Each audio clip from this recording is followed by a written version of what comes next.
Assalamualaikum warahmatullahi wabarakatuh, sahabat sekalian. Kita tentu sudah melihat bersama bagaimana perdebatan puncak calon presiden berlangsung. Dan kita langsung akan melihat perbandingan ucapan ultimate atau ungkapan puncak dari masing-masing capres. Sahabat kalian, kita mulai dari Anies Baswedan.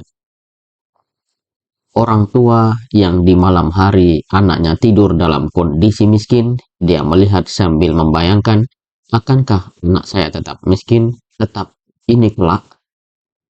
Bisakah mereka hidup lebih baik?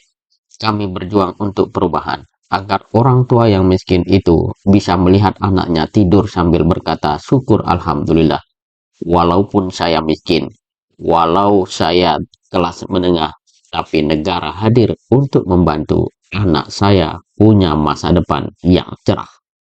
Sahabat kalian, kalimat dari Anies Baswedan ini tampak sekali mewakili apa yang menjadi aspirasi banyak orang tua di negeri ini. Mereka dalam kondisi miskinnya tidak peduli dengan apa yang mereka rasakan. Akan tetapi mereka sangat khawatir dengan kondisi anak-anak mereka. Jika pemimpin negara tidak peduli terhadap anak-anak orang-orang miskin ini, maka akan terjadilah kekhawatiran yang setiap malam disenandungkan oleh mereka yang hidup dalam kemiskinan.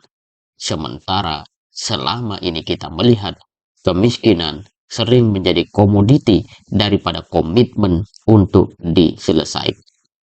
Sahabat kalian, saya kira kalimat ini adalah yang paling menarik dari seorang capres bernama Anies Baswedan. Kemudian kita bergeser kepada Prabowo Subianto. Dia mengatakan, kami bertekad menghilangkan kelaparan dan kurang gizi bagi rakyat Indonesia. Kami bertekad mengurangi angka kematian ibu-ibu yang sedang melahirkan. Kami berjuang untuk menghilangkan korupsi dari bumi Indonesia. Kami berjuang untuk perdamaian bagi rakyat Indonesia dan bangsa Indonesia. Imbuh Prabowo. Sahabat sekalian, kita melihat bahwa ini adalah sebuah janji. Ini adalah sebuah dalam tanda kutip promosi. Dan apakah kemudian kita akan melihat itu sebagai sebuah hal yang bisa diwujudkan oleh Prabowo Subianto? Mungkinkah seorang Prabowo yang lama tidak punya istri, punya kepekaan yang kuat ya, kepekaan yang kuat dan hebat tentang nasib ibu-ibu? Dan apakah kemudian ini juga menjadi sebuah komitmen dari seorang Gibran? Sahabat kalian bisa menilainya sendiri. Selanjutnya adalah Ganjar Pranowo. Ganjar Pranowo mengatakan bahwa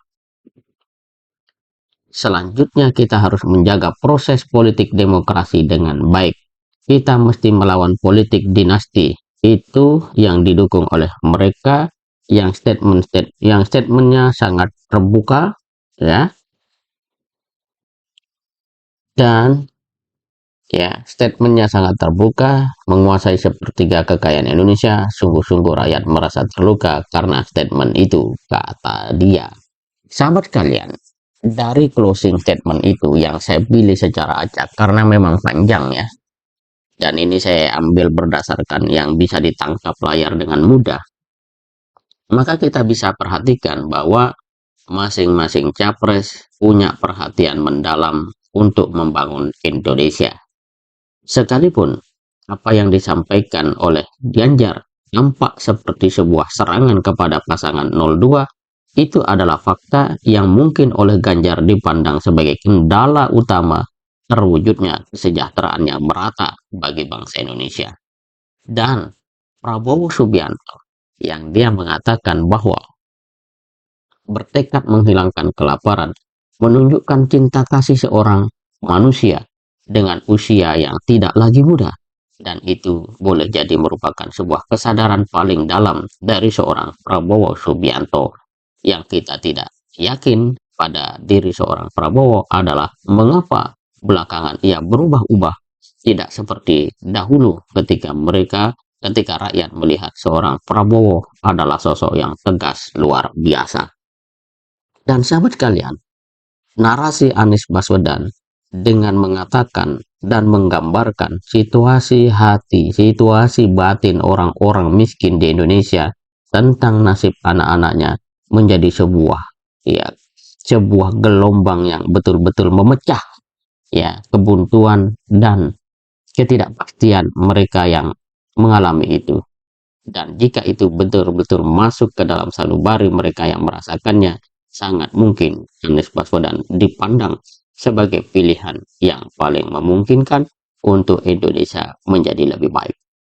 Namun apapun itu, sungguh perdebatan adalah sebuah pelajaran dan tugas kita mengambil siapa yang paling mengerti apa soal besar, apa soal akar, apa soal pertama yang dialami rakyat Indonesia, bukan mereka yang selalu mengutamakan janji daripada mengukur kemampuan kinerjanya selama ini. Semoga bermanfaat. Assalamualaikum warahmatullahi wabarakatuh.